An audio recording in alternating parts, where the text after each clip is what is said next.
with all this new stuff, like, it does feel like there's an additional level of kind of like clarity or kind of, I hate saying stuff like punchiness or whatever, but like, Sure. there's a real kind of confidence to the sound. Or it's just, well, it just feels like an evolution of your sound while still being unmistakably you.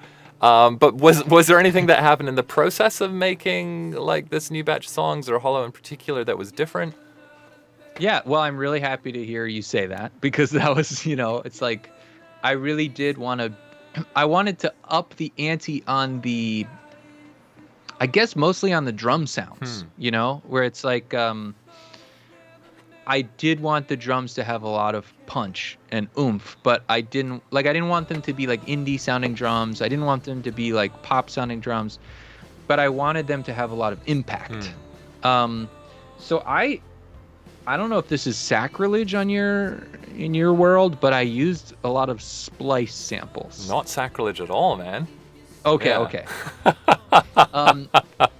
There's some good shit on there. That's what I'm saying. But every time I talk to people about it, they're just like, "Oh, okay." Oh my god. What? It's like, if you can't find a good kick sound on splice, then you don't know what a good kick sound is. It's like, so when I would get lost in a track, that was my collaborator. Right. I would then, not just drums, right, but like loops. So then I would be like, okay, I don't even know what drum beat I would write to this song. Then I would just find my favorite beats on Splice, download like 30 of them, drop them all in, and then one at a time check them out, and more often than not, layer them.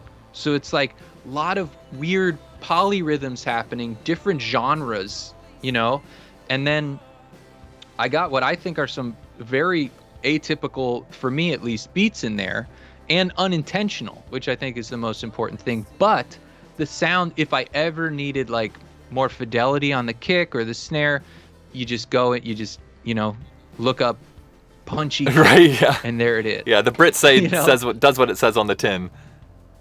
Nice. Yeah, so I think that really freed me up in a cool way, and then also melodic samples too. Taking those, because it's kind of I'm not good at sampling. I've tried to sample from records.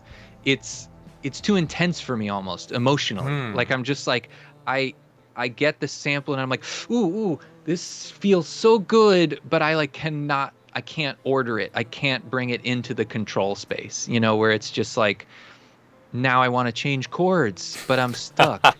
And it's like, okay, well, we've got a good verse because we don't need to change chords, but now I need a bridge. Yeah. What am I supposed to do? But that's where a guy like you would come in.